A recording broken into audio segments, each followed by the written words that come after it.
Tracker. Hi, today we are going to talk about atomic masses, okay, and we are going to build an understanding on the mass of an atom, what exactly that is, and how do we measure it. What are the references taken for that? Now, the concept of atomic mass is simple. We are going to talk about mass of an atom, okay.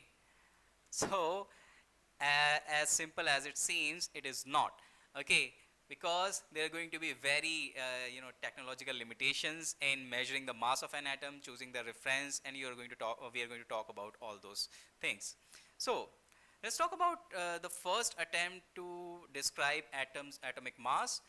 Dalton was the first one to have an understanding about atomic mass, and one of the postulates of his theory or Dalton's atomic theory says that mass of all the atoms, mass of atoms of an element,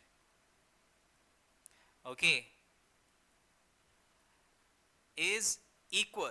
Okay, so all the atoms belonging to same element are going to have same mass, but it is not quite true. We know, right? Nowadays we know isotopes. Isotopes are the atoms belonging to same element, which have different masses, like carbon 12, carbon 13, carbon 14.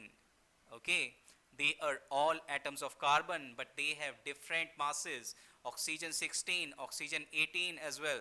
Okay, belonging to oxygen element having different masses. Okay, so the postulate may not be quite true, but the mass of atom, this concept was put forward by Dalton, and then scientists were prompted to measure the atom's weight. Okay, now there are problems when choosing atoms weight or measuring atoms weight. What are those problems? First and the very big problem is choosing a reference weight. So if you go to a grocery store and you buy something, then what will happen in such on such a physical scale, there's going to be two pans. In one pan you're going to put the thing which you want to measure, and in the other pan they are going to put in some of references like these.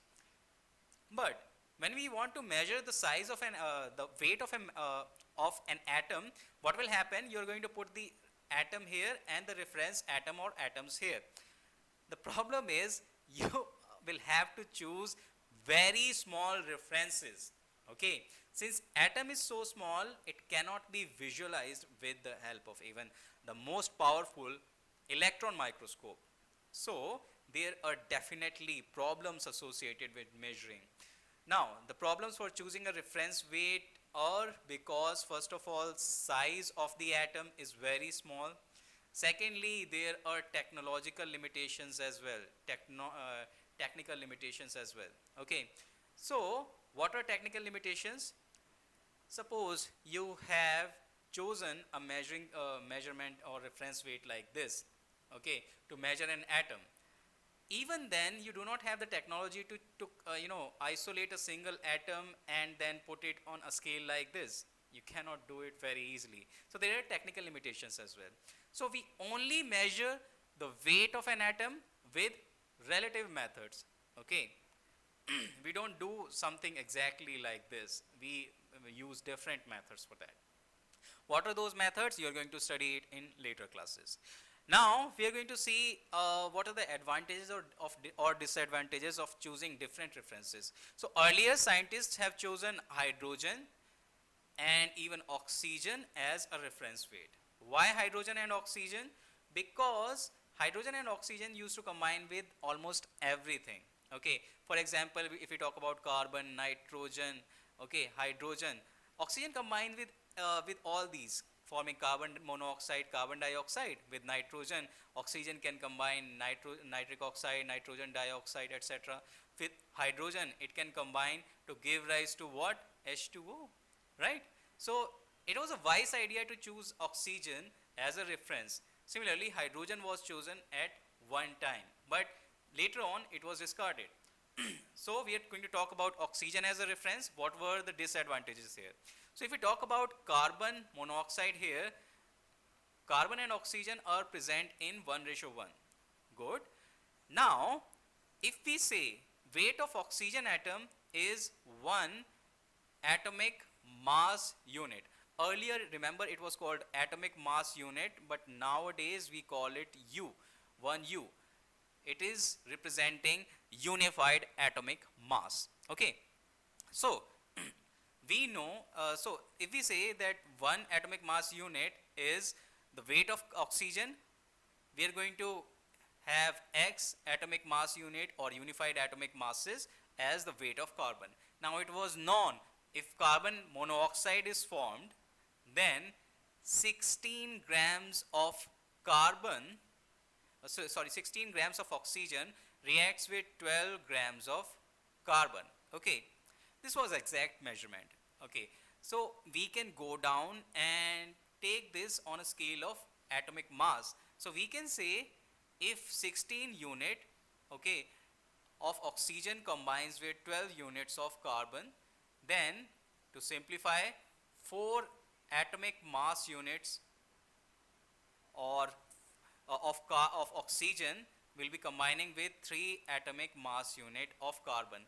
If we have chosen oxygen as a reference, then we can say 1 atomic mass unit, which is weight of oxygen, obviously, will be combining with 3/4 atomic mass unit of carbon.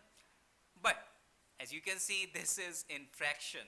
We do not want things in fraction. It is not going to simplify things. It is going to make our work tedious. Okay. So this was the reason that oxygen, although it combines with almost every element, it was not chosen as a reference. Nowadays we talk about carbon 12 as a reference. Now what do we understand by taking carbon 12 as a reference? Let's see. Suppose you have this carbon 12 atom here. You're going to divide it into 12 equal pieces.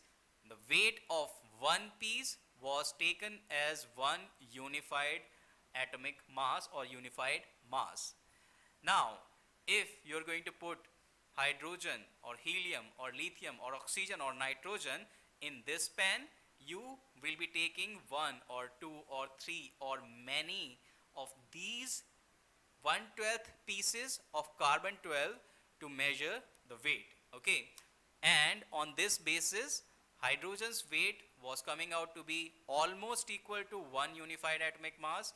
Nitrogen's weight was coming out to be 14 unified atomic mass. Carbon's weight, carbon 12's weight was coming out to be 12 unified atomic mass. For oxygen, it was found to be 16 unified atomic masses. So this is the current reference that we use to measure the atomic mass of different elements. Okay. I hope you liked the video. Thanks for watching.